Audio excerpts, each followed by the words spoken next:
So how to upload a contact list on DeliveryMan? To send an email campaign, you will need to upload a contact list. You can just head over to contact lists and create a new contact list. Name the contact list, and in the future there are going to be multiple options where you connect in different integrations, and with each integrations you can import contact lists from the respective platform. Currently, I'm going to show you how it works with CSV. Within a CSV, you can only upload a maximum of 100,000 rows with 20 columns at max.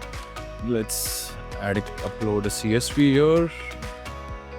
If your CSV has an unsubscribed column, you can add it out here, and all these people from the unsubscribe section will be automatically eliminated from the email being sent to these people.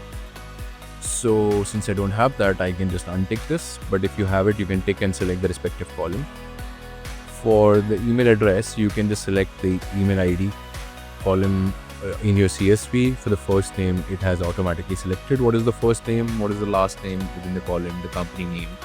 If they have a website and you want to use that within your email campaigns, you can select the website as well. Same goes for any other custom field. So if you want to make a custom field, like I want to add industry, so you can just select add a custom field, select the respective what is being imported from the uploaded CSV. All you have to do is create a list. Once the sheet is uploaded, it will show you a success message, and the list will be available to send email campaign.